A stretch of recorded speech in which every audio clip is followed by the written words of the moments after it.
have you here with us.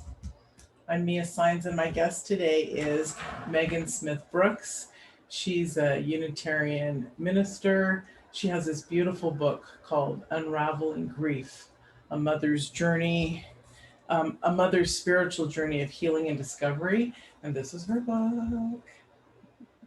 And I met Megan earlier this year, and I love the congruency of the beautiful heart and the clear mind, and always she seems to always be around, which we love to have people that are around. So, thank you and welcome, Megan.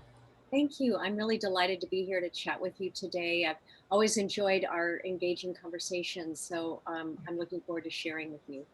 Lovely. I am too. I'm really glad that you're here. So I am going to read to you guys. I don't normally read, but this book is very powerful. It's the forward is by Marianne Williamson. That'll tell you something right there. I know this woman's heart from talking to her. As she said, we do have conversations, and she's really beautiful. And she lost her son. And this is the process that she went through to healing. And she shares the methods, which you all know that I love when people share how to get to the other side. So she shares that in her book. And she'll be talking a little bit with us too about that.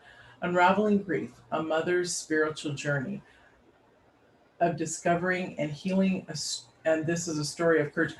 I rewrote part of this, not I didn't rewrite it, but I didn't post it correctly, but that's okay. Of courage, forgiveness, and gratitude, offering a deep understanding of grief and discovering its hidden gifts.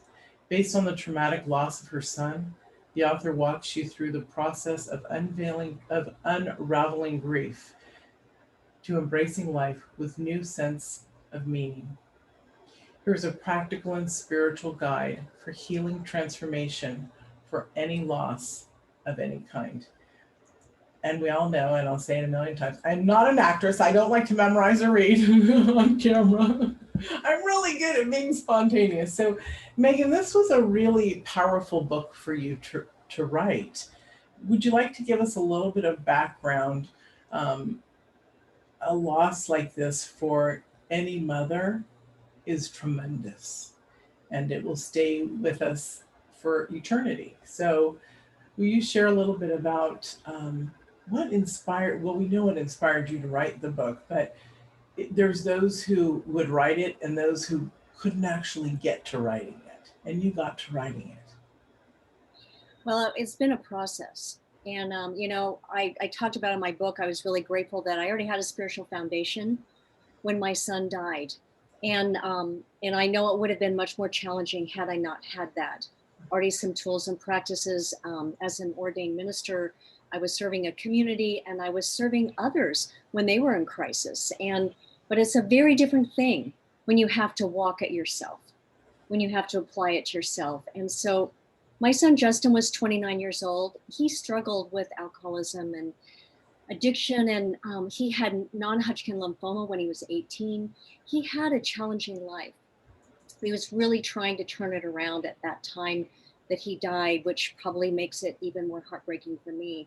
But I was actually traveling across country the day that I found out to join 500 other colleagues for a spiritual convention at sea. And I was arriving at the airport, and my older son, I have two sons, they're 2.5 years apart. Ryan called me and said, Mom, are you sitting down? And when you hear somebody say something like that, it's not good news. So I'm just like, what's wrong? What happened? And he goes, Mom, they found Justin in a river. He's gone. And, my heart just stopped. It's like, you go into denial. I didn't hear that. That couldn't possibly have happened. And yet it did. And so I realized that I was just thrown out of my body, probably for months, walking around like I was an observer of just myself and trying to come to terms with how this could possibly have happened. How is it that I don't get to see his sparkling, beautiful eyes or hear his contagious laugh or hold him again? And there's a part of me inside that still wants to scream about that. And then to find out that he was actually murdered with an intentional act of violence. It's how do you wrap your head around somebody choosing to do that?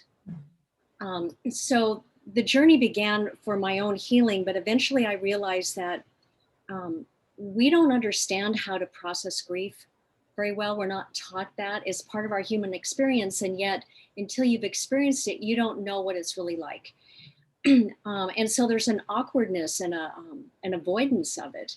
And as I observed that with myself and others that didn't know how to talk to me, I realized that I needed to share, to use my son's story and my healing experience to help others to make a difference. So it took me a while to get to where I could download it, but it was part of my healing experience. And as I did, I really felt my son's presence with me. He wanted his story to be told. He wanted to be able to help make a difference. And I feel him with me all the time, that somehow he had to live this journey in order to have something really traumatic brought out to say, look, we are living. We have to choose to live, and we can move through this, but we might need some help. So I'm here to do that. It's really, like I said before, kind of an unbelievable situation. I've had other friends, girlfriends who have lost their sons. Uh, I don't know anyone who's lost a daughter, but has lost their sons, and it was 2013, 7 years ago. When did you feel that you were back in the presence of your body? How long did that take? And we won't spend a lot of time on that kind of stuff, but I do know that this is what the audience is wondering as well. Um, I would say it's hard to, like, it's not like there was a moment I woke up and go, okay, I'm back. Though I think I used that statement in my book, but it took a couple of months. And what I realized is I think that we have a divinely given something gets embedded within us that helps us to process trauma and pain and the unexpected um, circumstances of life where we're thrown out of our body, that we need that buffer to protect us because it's too painful to absorb. It's too much to take on. And so while we have a couple of months or however long it really takes to be able to process it and comes to terms with it when we're still really fragile, we need that. Um, until it's time. And then it's like, it's a tsunami that hits you, and all of a sudden the pain becomes more intensified because I've come back into my body and I'm taking it on head on and having to really cope with it. Um, but maybe was more prepared than I would have been the first day that I got the news. So as I observed that for myself, I realized that it's part of our journey, um, and we can't avoid the pain, but there is a little bit of a temporary um, support Mhm. for us to be able to move forward with it. Yeah. It brought me back to my father passed a week before my 14th birthday. That was 44 years ago. Oh, wow. And I thought about him every single day, almost all day long, for 30 years. And then once I had my children, well, I had my children before that, but everything started to shift and move differently. And as you know, people who suffer great loss like that, there's great fear. Yeah. And I'm getting teary just because this is something that we hold. Every human holds it within their being, whether they talk about it or not. Um, it takes a long time to process this and to move through this. So I'm really grateful that you've done the work and who you are and all that, because there's a lightness, a lighterness for you for sure. And um, you did it with spirituality and practicality to regain who you were, and also get through the search for who did this to your son. Would you like to share a little bit about that with us? The how you shift and move, not about the case, how you shift and moved. Well, the introduction of my book, I actually shared an excerpt that I wrote a letter to one of the defendants at a parole hearing. It was 18 months before they arrested anyone. They arrested two individuals that were directly responsible. And I learned a lot more than I ever wanted to know about the judicial system.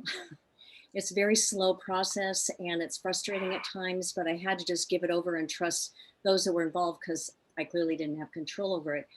And part of this process was really getting in touch with the importance of forgiveness and watching myself and and my anger and how I was going through that and how I looked at these individuals that were responsible.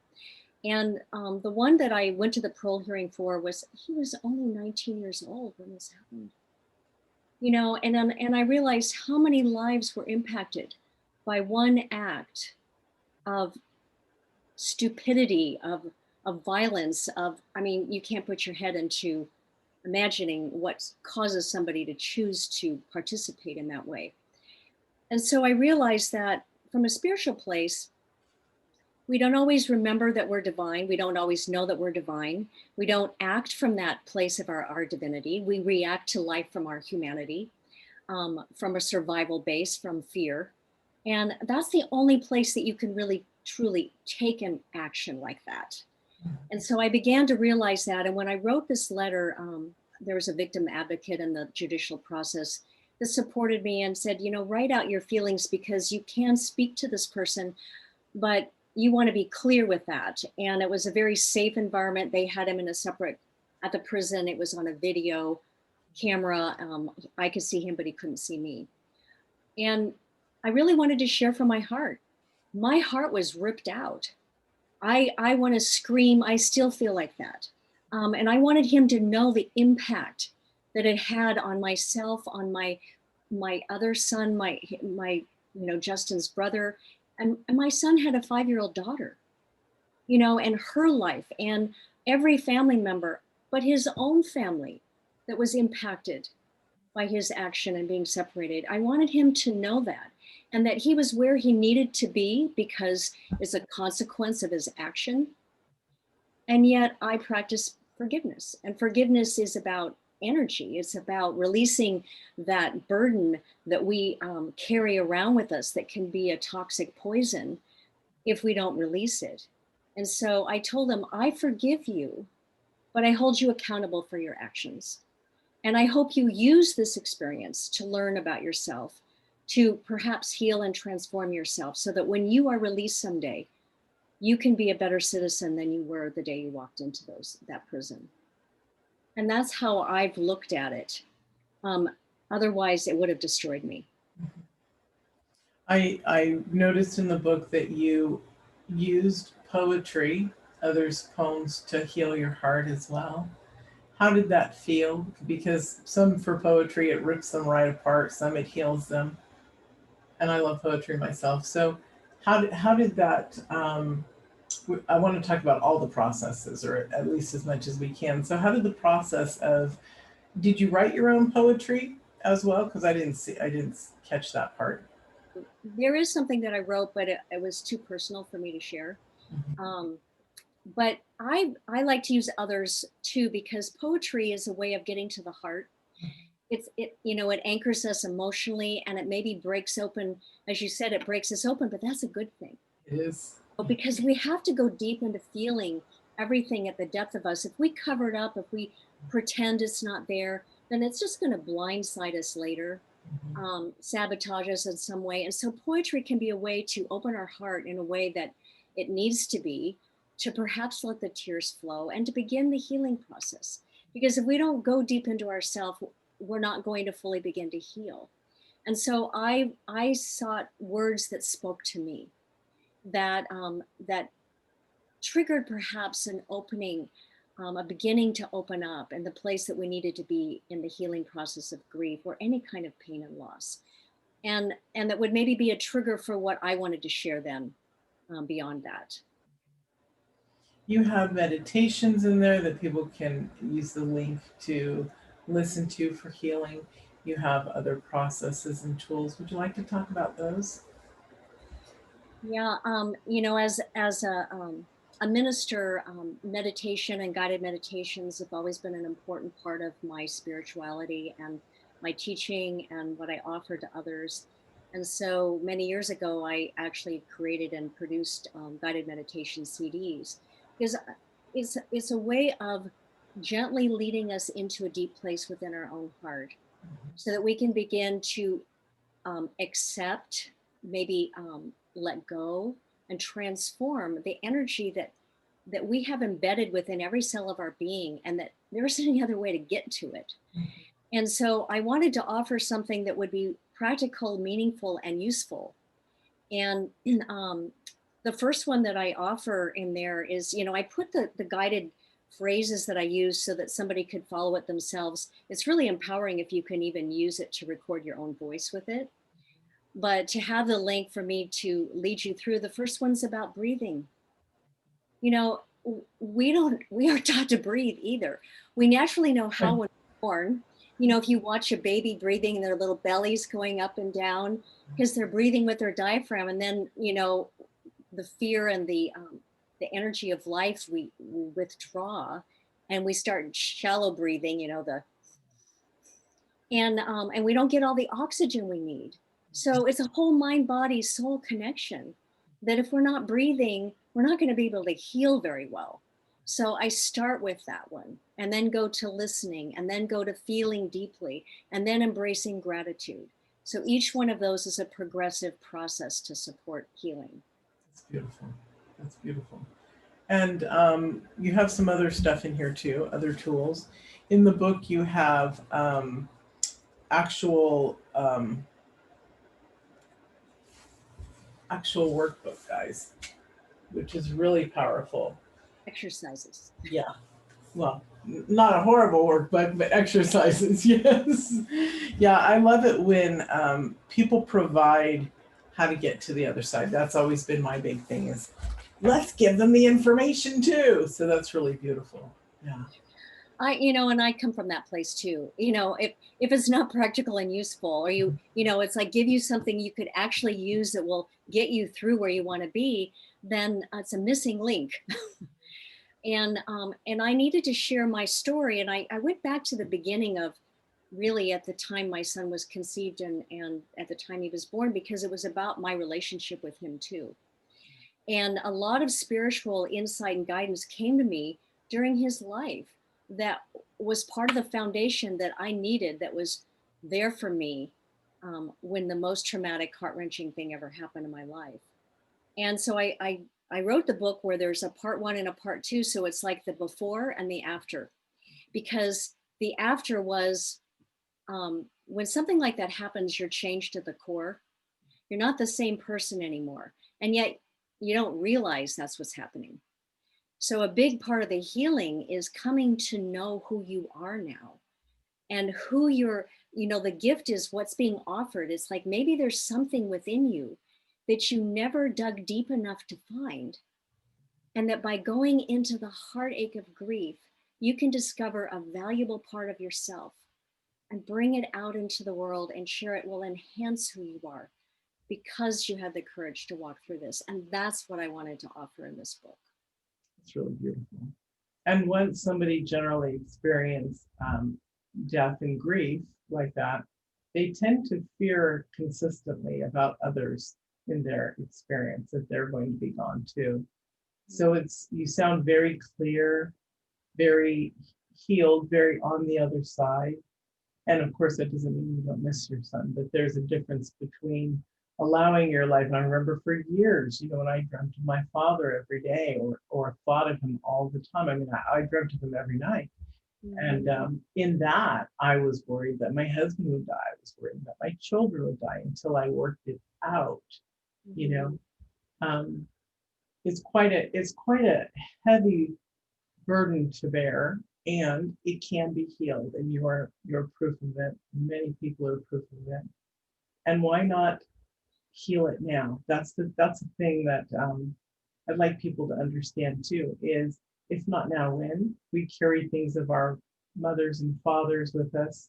So this is a beautiful book, everyone, to support yourself on. I'm going to put the Amazon link down in the comments below so that you can find it. It's also, if you're on my email list, I'm sending this out so you can enjoy the replay and also the book and the information. It's something that you can give as a gift to anyone. It's a beautiful healing thing. We all want to get to the other side. There's, in healing grief, it's not just about death, but it's the death within the human that we feel, whether it's a relationship that ends, whether it's somebody who actually does pass on, or some kind of a split, somebody changes drastically. That's a huge grief for you. So this is really a very powerful book. I know somebody that their home burnt down and they lost everything, their family heirlooms, and plus 2 of her cats. And she said, she remembers being in a fetal position for a week because it was like, and she was an artist and she had all this beautiful art. And, and so we're very emotionally attached to things in our life.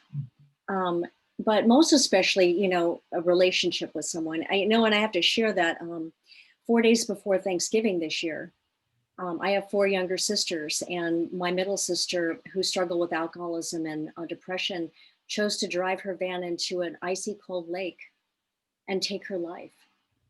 That was less than a month ago. And I feel the despair of her, but I'm feeling the despair of so many people in the world today as they're experiencing loss. And when we have unresolved grief, if we're carrying it around with us, then when anything else that's painful or triggers a loss happens, it intensifies that we have not processed yet.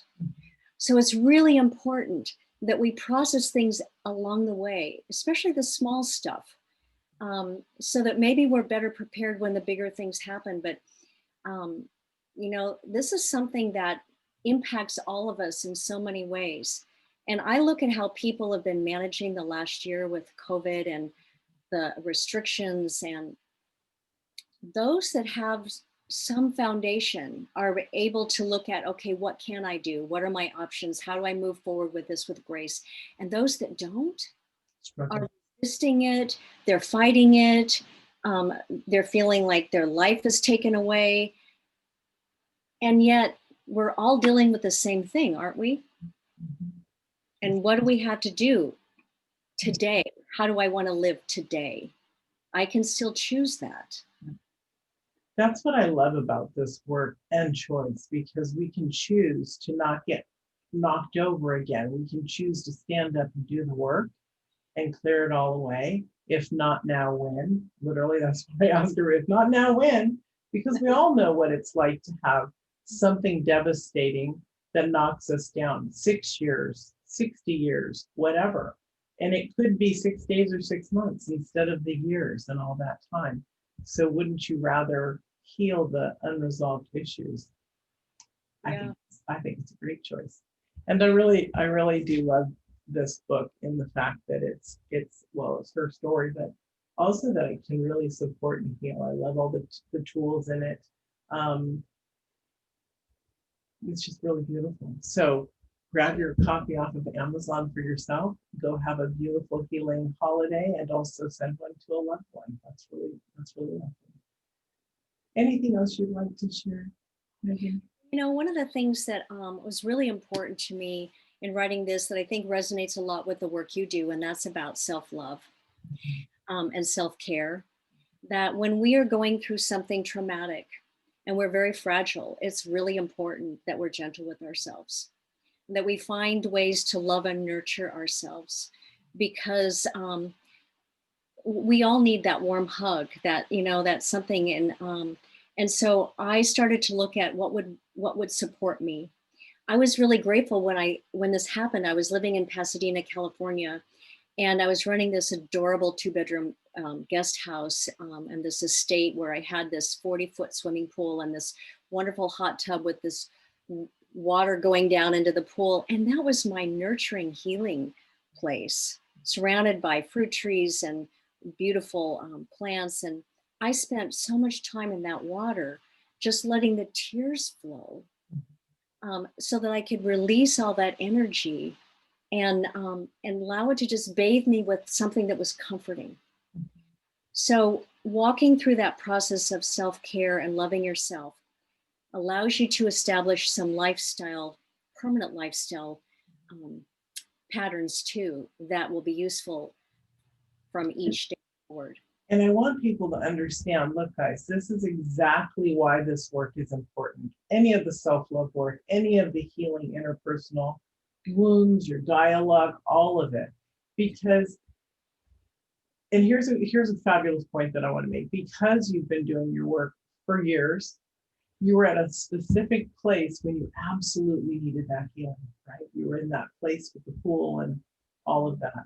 When I was diagnosed with breast cancer, I had moved to this island about 6 months before. And I knew that I was called here for something. And yes, I was healed on losing a relationship with one of my best friends. You know, I thought that was it. But then when I was diagnosed, I was already here. The healing, you know, was instantaneous, and it took the body 4.5 months for the tumors to leave, you know, all of that. So like you were in your space. So do the work, everyone, ahead of time. Raise your vibration, raise your spiritual awareness, clean out all the old stories that don't suit you, that are holding you behind. Because when things happen like 2020 or Armageddon or whatever you want to call it happens, you have a stronger foundation to move forward. And this book will support that. Absolutely. It's about thriving, you know, and it's a choice. I realized I had to choose to live. And in doing that, I was honoring my son's life.